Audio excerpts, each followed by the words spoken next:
E aí, Brasil, é mais um vídeo meu aqui no canal. Eu sei que eu estou sumido e eu estou trabalhando, graças a Deus, eu estava desempregado.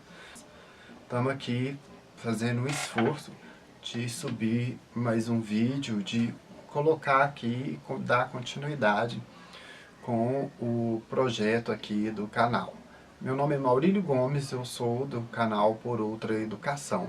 Hoje é dia de falar sobre Hannah Arendt, é dia de fazer a resenha do livro A Condição Humana. Foi com esse livro que eu fui conhecer a Hannah Arendt, foi um esforço eu encontrei na biblioteca do SESI Minas, que é bem perto da minha casa, e que ali num contato primeiro com esse livro, o nome dela me chamou. Eu já tinha ouvido várias vezes muitas pessoas citando o nome dela na política, assim como Reinaldo Azevedo, Leandro Carnal, Ciro Gomes, muitas pessoas mesmo citando o nome dela, e também até mesmo o Celso Laffer, que foi o brasileiro que estudou que foi aluno da Hannah Arendt.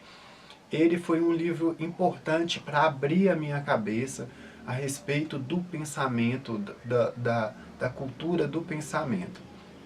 E é um livro mesmo que vai dizer que, na realidade, é um objeto de pesquisa acerca da vida ativa e da vida contemplativa, e que no final das contas foi chamado a condição humana. E realmente é isso. A Hannah Arendt, ela vai falar sobre a condição da vida humana. E tudo isso que inclui dentro desse contexto vai estar ali no livro. E ela vai trazer muito das suas referências gregas, e ela vai trazer questões que já foi trabalhada por outros filósofos, como a questão da ação, a questão do labor, a questão do trabalho, que muitos filósofos e historiadores já tinham trazido. Para a Hannah Arendt, a vida se divide em dois aspectos. Há dois aspectos da vida humana, que seria a vida ativa e a vida contemplativa. Seria a vida da ação e a vida do pensamento. Dentro desse aspecto da vida ativa, ela vai levantar a questão do labor, do trabalho e da ação. O que seria o labor? O labor seria toda a capacidade que um homem tem de manter a sua sobrevivência. O labor seria, para a Hannah Arendt, tudo aquilo que a gente faz em função da manutenção da própria vida, de subsistir, de dar garantia orgânica da vida. Por exemplo, o nosso corpo, ele precisa, para a gente existir, ele precisa de subsistir. O corpo, ele demanda ser alimentado, o corpo demanda ser avaliado. Se não se cuidar do corpo, ele adoece. E o labor seria isso, esse aspecto fisiológico da nossa vida. Para Marx, que é um dos autores que a Hannah Arendt cita, ele fala que o labor é o aspecto fisiológico da vida, coisas relacionadas à natureza do corpo humano. A gente precisa de se alimentar, a gente precisa de dormir, a gente precisa de moradia. Essas as coisas que estão direcionadas ao que a Hannah Arendt fala sobre o labor e o que a própria tradição diz. Já o trabalho significa a produção, significa para a Hannah Arendt o artificialismo da vida humana, porque o trabalho ele é o que liga o ser humano ao mundo, a fazer as coisas, a produzir as coisas, e o fruto desse trabalho virá subsistência do labor. O trabalho seria isso, seria a capacidade produtiva do homem, alinhado, acompanhada da produção das coisas. O trabalho seria o mundo das coisas, da produção das coisas. E dentro dessa característica, dentro desse aspecto do trabalho, a Hannah Arendt ela vai dividir um homem como, vai dar dois conceitos entre um homo faber e um homem laborans, que seria, na tradução, um homem fabricador e um homem laborador, o homem trabalhador. E dentro desse contexto ela vai falar que o trabalho é o mundo das coisas, é o mundo dessa produção, é o mundo da alienação do homem. O homem precisa dessa alienação porque, afinal dela, é através do trabalho que ele tira o sustento para o labor da sua vida. Entendeu? Então, assim, é isso que a Hannah Arendt ela fala. E dentro de um outro aspecto, o último, da vida ativa, estaria a ação, que seria o lado que o ser humano teria como forma de vida o discurso e a ação política. A política seria a função da própria ação. E ela divide a vida ativa nesses três aspectos: labor, trabalho e ação. E a ação seria o espaço, dentro desses desses dois que eu já falei, o lugar aonde estaria a atuação humana, que não dependeria do mundo das coisas, do trabalho, mas sim do discurso, da ação política, que sem o discurso não haveria a ação. E nisso ela separa esses três aspectos da vida, para diferenciar da vida contemplativa, que nos remete a pensar que é a vida do pensamento, é a vida, vamos dizer, no que ela vai falar dentro desse livro, que é a vida da contemplação, que é a vida do pensamento. E quando ela vai falar sobre a vida contemplativa, aí ela vai fugir desse aspecto da vida ativa, vai deixar esses dois aspectos separados. Essa explicação sobre o trabalho e o labor, ela não vai reinventar a roda, ela vai trazer tudo aquilo que a tradição já falava a respeito dessas coisas, dessas miudezas que formam e determinam a condição humana. E nisso ela vai falar, vai trazer coisas sobre Adam Smith, vai trazer coisas importantes, aquilo que o Max Weber fala, principalmente no que se tange a questão das coisas humanas e da vida em sociedade. E uma coisa que eu percebi, que ela atribui à vida humana de hoje aquilo que o Max Weber citava, de que somos um proletariado de consumidores. Era isso que ela citou a respeito de Max Weber. Trazer coisas importantes a respeito da vida contemplativa em Kant, vai falar que Kant foi o último filósofo astrônomo, vai falar também da cultura dos filósofos profissionais, que aqui ela cita Kant, vai falar sobre também sobre Marx, e na realidade, quando ela fala dentro do aspecto da vida ativa, ela vai fazer críticas às contradições marxistas. E é interessante o que ela vai falar a respeito de todo o materialismo dialético de Karl Marx. Um intricado quebra-cabeça de abstrações. É isso que ela vai falar a respeito do materialismo dialético de Karl Marx. E também vai fazer uma crítica à visão que Karl Marx tinha do trabalho e a transformação que ele fazia do homem numa mercadoria. Tentando explicar essa visão distorcida que o Karl Marx tinha a respeito do trabalho, ela meio que dá uma sugestão, fica implícito no livro a interpretação de que Karl Marx meio que não gostava do trabalho, ele não gostava dessa alienação. E por isso que ele buscava, dentro do materialismo dialético, dar valor a tudo, valorar tudo a partir daquela perspectiva. Porque a Hannah Arendt, ela fala que a intenção objetiva de Karl Marx era de que o trabalho deveria ser abolido de uma forma que a liberdade suplantasse a necessidade. E havia uma questão da necessidade muito considerável quando se diz a respeito do labor. O labor, a vida fisiológica, ela exige várias condições. Então, ela impõe a condição de que o homem ele é um escravo da necessidade em função do labor.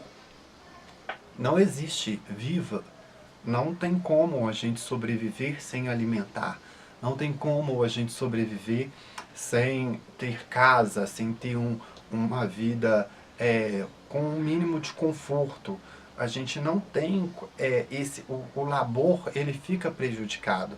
Então, um homem, ele, no ponto de vista dessa questão entre as discussões entre o labor e o trabalho, ficava aí essa questão do homem ser um escravo da necessidade. E a visão o que a Hannah Arendt queria falar a respeito do materialismo dialético é que o Karl Marx queria que nesse intricado quebra-cabeças, o objetivo da sua dialética era mesmo de que abolindo o trabalho humano, o artificialismo da vida humana, o ser humano superando essa alienação, a liberdade de escolha suplantaria a necessidade. Seria um meio de fazer com que a liberdade transcendesse a necessidade. Porque já há uma discussão em torno de que um homem é um escravo da necessidade, ou seja, ele é um escravo do labor. E para isso, a Hannah Arendt vai falar que essa liberdade no conceito absoluto, ela é muito posta em dúvida, sendo um homem um escravo da necessidade. E quando ela vai falar de liberdade, que eu acho que é uma confusão que as pessoas fazem acerca do próprio objeto de estudo da Hannah Arendt, que muitos falam que ela é uma estudante da liberdade, que ela é uma questionadora da liberdade. Eu acho que não. Eu acho que a Hannah Arendt é uma estudiosa da vida humana, dos aspectos da vida humana, dos determinismos que a vida humana impõe, entendeu? A própria vida, o próprio início do seu estudo com o livro O Conceito de Amor em Santo Agostinho, ela vai trazer aspectos que remetem à ação em Platão, que vai falar sobre o amor, vai falar sobre a religiosidade. E isso ela continua ali com o estudo das perplexidades acerca do livro Origens do Totalitarismo e também a condição humana. E também o que vai acontecer? No decorrer dos estudos da Hannah Arendt, das suas obras, das suas palestras, no fim da vida vai vir aí a obra A Vida do Espírito. Então você vê o quanto que a Hannah Arendt era envolvida pelo estudo da vida humana, pelo estudo do ser humano, e até mesmo convém com aquilo que o Reinaldo Azevedo disse para mim em uma participação que eu tive no programa o É da Coisa do ano de 2017. Eu vou deixar aqui o link da fala dele a respeito da Hannah Arendt sobre a vida humana, sobre a relação dela com o amor à vida, o amor mundi. E ele fala que a Hannah Arendt ela tem um profundo respeito pela humanidade. E isso daí é o que reflete o amor dela, o que ela fala sobre os aspectos da vida humana. Aí, trazendo a coisa dentro desse contexto aí da crítica às contradições marxistas, ela vai falar que o Karl Marx ele queria fazer essa inversão mesmo, e que o objetivo do seu materialismo dialético era fazer com que a liberdade transcendesse a necessidade, e que um homem poderia estar aí carregando ou segurando nas suas mãos a rédea das suas próprias vidas. E que para Hannah Arendt é uma coisa impossível, que essa liberdade que muitos falam, ela não é absoluta, ela tem as suas limitações. E para ela, a liberdade ela vai estar muito mais atrelada à capacidade de escolha do ser humano. E é isso que ela vai falar a respeito da bondade. Que o ser humano bom é um ser humano que escolheu, que teve a liberdade para praticar a bondade. E é aí que ela vai falar sobre a liberdade. E eu lembro de leitura sobre o livro O Conceito de Santo Agostinho, O Conceito de Amor em Santo Agostinho. Eu tenho vídeo sobre a resenha desse livro aqui no canal, e ela vai falar que a liberdade plena só existe depois da morte. Porque ali, depois da morte, um homem, o espírito não estaria sujeito a nada, a vida não estaria sujeita a nenhum condicionamento. Dentro daquela liberdade que a Hannah Arendt fala sobre a questão da escolha própria do ser humano, dele ter essa capacidade de fazer essa escolha, e vamos dizer, de um homem ser bom, ela vai atribuir isso daí à capacidade de amar, né? Do homem que escolhe amar, do homem que tem essa capacidade de trabalhar o seu livre-arbítrio para escolher amar. Tem as habilidades do ser humano dentro da ação.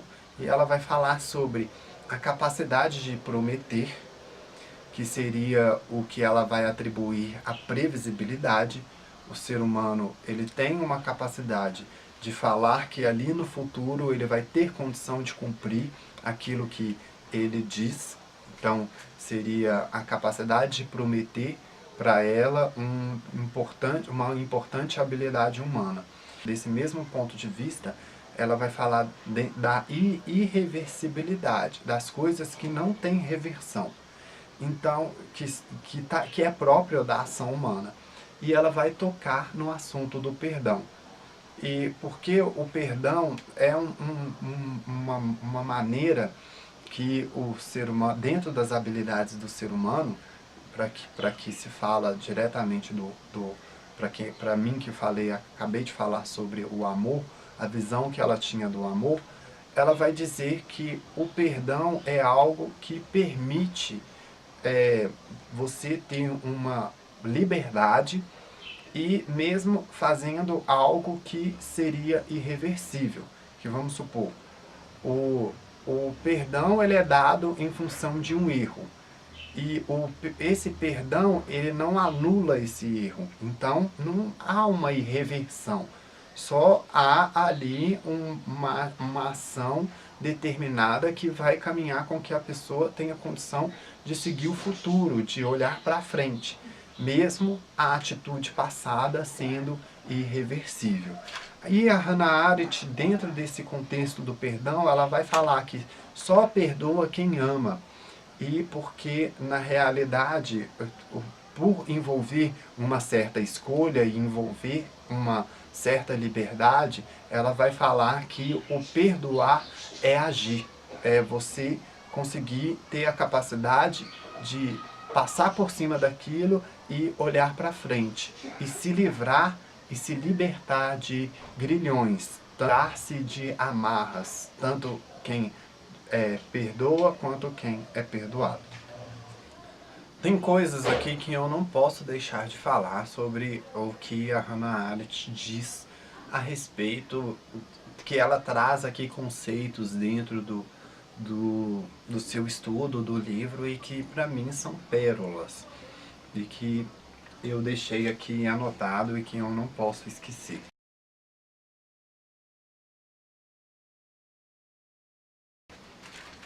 A Hannah Arendt, logo no início do livro, quando ela fala sobre a ação, ela vai dizer, quando ela fala sobre essa tríade da vida humana, que seria a ação, o labor, o trabalho e a ação, ela vai falar que uma característica do ser humano é a pluralidade. Pelo fato do ser humano ser um ser múltiplo, então ela vai dizer que o ser humano é plural, que essa é uma condição intrínseca do ser humano, que é a pluralidade do ser. E em função dessa pluralidade, uma característica dela seria a alteridade, a capacidade de alteração. Então, se há alteração, é porque isso vem da pluralidade do ser. O fato do homem ser plural, ela vai exigir uma certa forma de organização. Isso seria inevitável. A condição humana, ela está dentro de dois aspectos, a vida privada e a vida pública. E ela vai tratar dentro dessas duas esferas, a vida pública como a polis, a antiga polis, né? A antiga polis grega, que é a forma de administração, e dentro dessa esfera, atualmente, nós podemos nos conceituar como a questão da vida pública, como o governo, as leis, essas coisas assim. E a questão da vida privada, ela vai falar sobre o lar, sobre a família, sobre a propriedade, e nisso ela vai citar Adam Smith e tal. E para terminar, na área de falando sobre a vida ativa e a era moderna, ela vai falar sobre todos os fatos que influenciaram o mundo, principalmente acerca da ciência, e ela vai trazer também nomes que ajudaram a mudar o mundo, a trazer diferença para o mundo. E ela vai citar ali, vamos dizer, de fatos.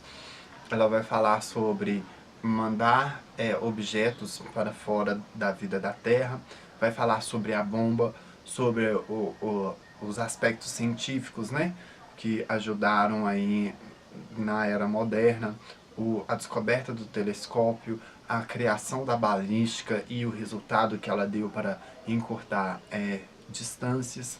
Grandes nomes também, como Newton, Einstein. Ela vai falar sobre Kant, ela vai falar sobre Descartes, ela vai falar sobre a questão da dúvida cartesiana, e ela vai trazer muita coisa assim legal, importante. Assim, é um livro que eu digo, é maravilhoso quando você compreende, quando você desce dentro da densidade do pensamento da Hannah Arendt. É um livro assim muito importante, que ela não vai falar somente sobre o aspecto humano da vida, das condições humanas que são assim inseparáveis da nossa realidade, mas ela vai trazer ali muita coisa do pensamento dela, da descoberta dela, e quando a gente tem contato com isso, de uma certa forma, a gente fica super encantado com o que a Hannah Arendt pensa, o que a Hannah Arendt diz e o que ela coloca pra gente como aprendizado da vida, né, que ela teve, da vivência dela, da experiência dela e de tudo que ela tem como investigação das próprias dinâmicas e dos determinismos da vida. É um livro assim muito importante, ele me ajudou muito a mudar a minha forma de pensamento, a mudar a minha visão de mundo, a compreender mais aspectos ainda que ficam assim latentes ou que ficam obscurecidos por, vamos dizer, visão torpes, visão porcas de mundo. Assim, A Hannah Arendt iluminou muito a minha cabeça. Esse livro daí é muito importante para mim, até mesmo para o meu contato com ela, o meu primeiro contato, o primeiro conhecimento. E assim, é é a primeira vez que a gente vê uma obra que se apaixona de início, mesmo eu tentando fazer a leitura da condição humana dentro de um ônibus, que era impossível, porque é um livro complexo, é um livro de uma leitura difícil, que você precisa de atenção, que você precisa de uma abstração. O livro da Hannah Arendt, o pensamento dela exige isso. É um livro aqui que eu recomendo, não dá para falar tudo, né, mas dá para trazer elementos importantes daquilo que ela fala. Tem um livro que vem a galope da condição humana, que é A Promessa da Política, que foi tudo aquilo que a Hannah Arendt estudou entre a produção de Origens do Totalitarismo e a Condição Humana. E esse livro foi o primeiro livro da Hannah Arendt que eu comprei e vai ser a próxima resenha que eu vou fazer do livro dela. Eu espero preparar um material sobre a primeira obra do Oliveira Viana e a gente começar a destrinchar o que a sociologia trouxe para o país a partir da obra dele. Então, eu vou fazer o primeiro Oliveira Viana, que vai ser a Populações Meridionais do Brasil. Depois esse livro, A Promessa da Política, da Hannah Arendt. Então, é isso, pessoal. É o conteúdo de hoje. Eu vou aqui seguindo o esforço de colocar mais vídeos aqui no canal e a gente seguir o nosso projeto aí, tá ok? Então a gente se encontra aí no próximo vídeo. Até mais!